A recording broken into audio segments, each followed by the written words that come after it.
हम लोग पढ़ रहे हैं aunt Jennifer's tigers poem flamingo book class 12th और ये हमारी लास्ट पोइम है।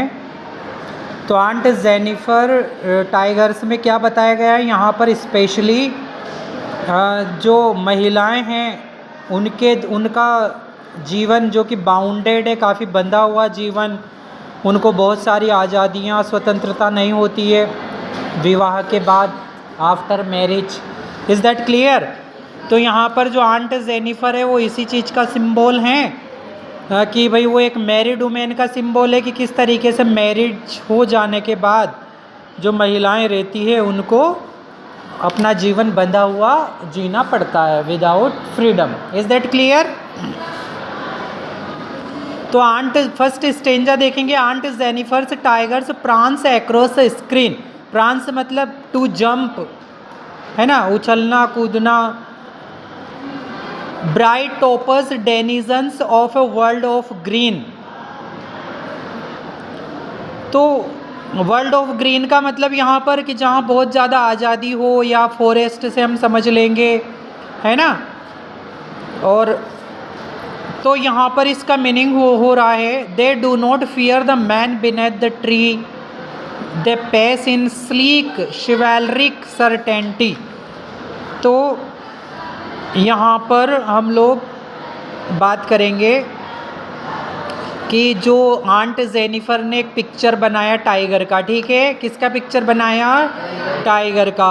तो उनके जो टाइगर हैं they are the symbol of freedom. किसके सिंबल हैं? आज़ादी के। तो वो उछल कूद रहे हैं जंगल में बिल्कुल शांति से, उनको कोई रोक टोक नहीं है, कोई फियर नहीं है, ठीक है। बिना किसी व्यक्ति के डरे हुए वो पेड़ के नीचे बैठे हैं और अपने अपने तेज कदमों से वो चल रहे हैं, रेस्ट कर रहे हैं। मतलब उनका जीवन कैसा है? बिल्कुल स्वतंत्रता वाला जीवन है, आज़ादी का, पूर्ण आज़ादी का जीवन है। Is that clear? तो यहाँ पर आंट जेनिफर ऐसी पेंटिंग करती है, ऐसा पिक्चर बनाती है, इसलिए आंट जेनिफर से टाइगर्स इसको नाम दिया गया है। नेक्स्ट स्टेंजा में देखेंगे, aunt Jennifer's fingers fluttering through her wool. अब यहाँ पर आंट जेनिफर को देखेंगे तो fluttering through her wool means, fluttering का मतलब कांपना। आंट जेनिफर की जो उंगलियां हैं वो क्या हो रही है? कांप रही है। Is that clear? क्यों कांप रही है? उनके काम के बोझ की वजह से, डर की वजह से, उनकी शादीशुदा ज़िंदगी की वजह से, वीकनेस की वजह से, ऐसे बहुत सारे रीज़न हैं। Find even the ivory needle hard to pull. बहुत मुश्किल हो रही है उन्हें सुई चलाने में भी। Is that clear? वो कुछ ऊन का सामान बना रही है, स्वेटर बना रही है, लेकिन उनसे सुई नहीं चल पा रही है। क्यों नहीं चल पा रही है? क्योंकि बहुत कमज़ोर हो गई हैं वो। The massive weight of uncle's wedding band. तो यहाँ पर आप लोग इसका मीनिंग अच्छे से समझ लीजिए। Massive weight of uncle's wedding band का क्या अर्थ है? तो यहाँ का इसका सिंपल सा अर्थ तो है कि जैसे शादी होती है तो अंगूठी पहनाते हैं, मंगलसूत्र पहनाते हैं, उससे इसका संबंध है। जिसका अर्थ क्या है? जिसका अर्थ है कि भाई अब उसी दिन से वो बंधन में बंध गई और उसी दिन से उनके बहुत सारी आज़ादियाँ छीन गई। Is that clear? तो sits heavily upon aunt Jennifer's hand. तो यहाँ पर देखो पर्सोनिफिकेशन है यहाँ पर पोइटिक डिवाइस की अगर बात करें, क्योंकि यहाँ पर बिल्कुल उस रिंग को जो है वो कैसा माना गया है? मनुष्य, इंसान जैसा, कुछ भी ऐसा जैसे कोई बैठा हो, जीवित चीज़ कहीं पर बैठी हो। Is that clear? ऐसा माना गया है यहाँ पर। तो वो जो उन अंकल ने जो उनको, आंटी को, आंट जेनिफर को जो रिंग पहनाई है, उसके वजन से वो बहुत दबी हुई हैं। क्यों दबी हुई है? यू नो दैट, क्योंकि उस रिंग पहनने के बाद ही उनके ऊपर बहुत सारी जवाबदारियाँ आ गई है। इज़ दैट क्लियर और not? When aunt is dead her terrified hands will lie. अब बेचारी आंटी की मृत्यु हो जाती है, उनके डरे हुए, टेरिफाइड मतलब डरे हुए, हाथ नीचे पड़े हैं। Still ringed with ordeal she was mastered bye. लेकिन अभी भी उनके हाथ में वो रिंग है और अभी भी वो बंधी हुई है, जकड़ी हुई हैं बहुत सारे नियम कानूनों से, ठीक है।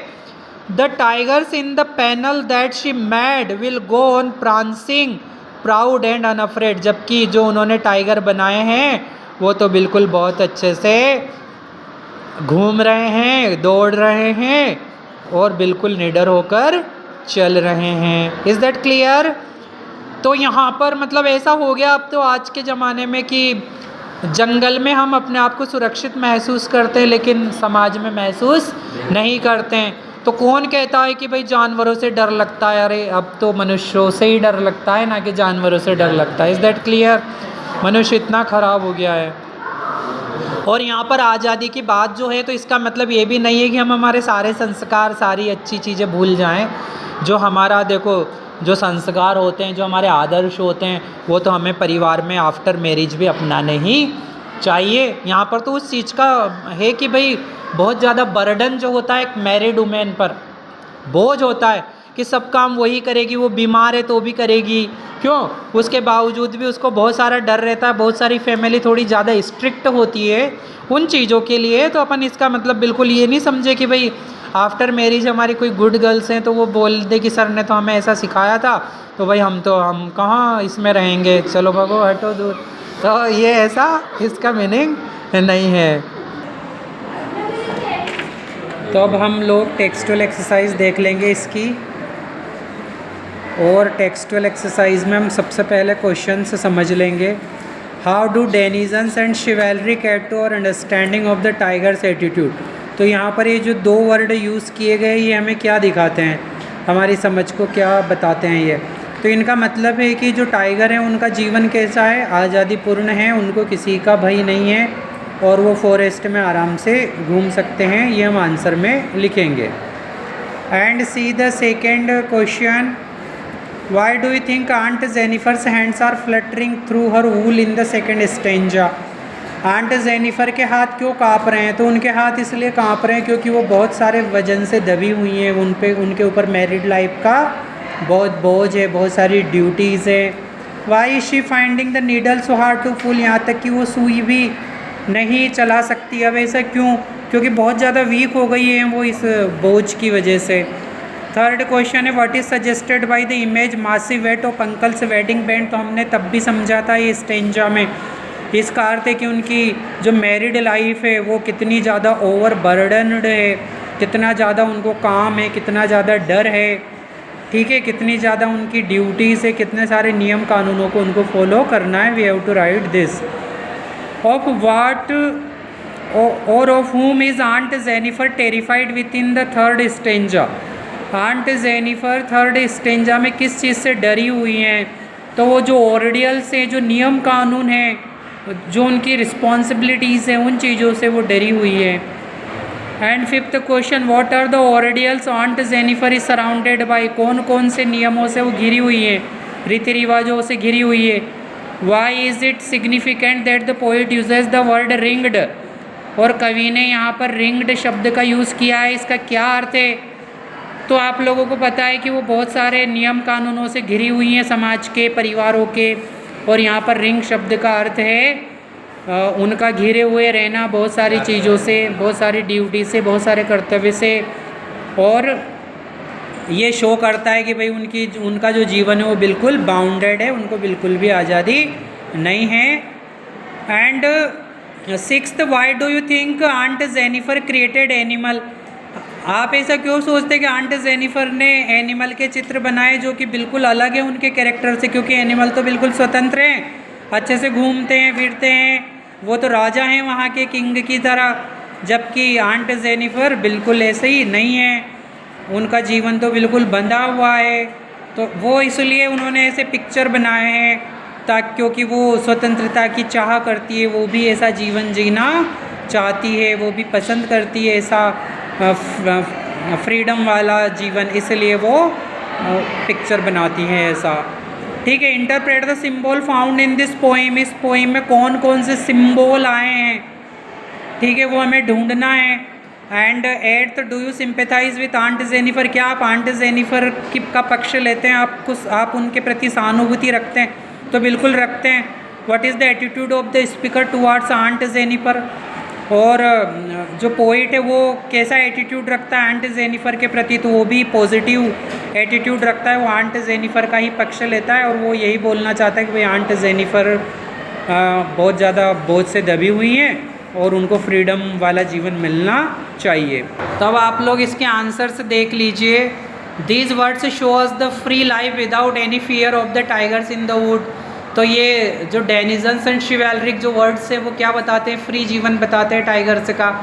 सेकेंड है उनके हाथ इसलिए फ्लटरिंग कर रहे हैं, इसलिए काँप रहे हैं क्योंकि जब वो कुछ भी स्वेटर बनाती है तो इसलिए काँप रहे हैं क्योंकि वो बहुत ज़्यादा ओवर बर्डनड हैं, बहुत उनकी मैरिज लाइफ में बहुत सारे काम हैं। हम सब अपनी मदर के कामों को देख सकते हैं और इमेजिन कर सकते हैं कि वास्तव में ऐसा होता है, ठीक है। और बहुत ज़्यादा वीक भी हो गई हैं वो।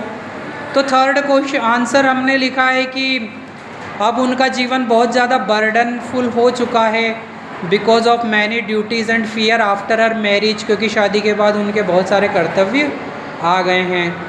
फोर्थ आंसर है कि वो शी इज़ टेरिफाइड विथ ऑर्डियल्स, बहुत सारे नियम रीति रिवाज कानूनों से वो घिरी हुई हैं, बंधी हुई हैं, डरी हुई हैं, है ना, जो कि परिवारों में और समाज में पाए जाते हैं कि मैरिड वुमेन के लिए।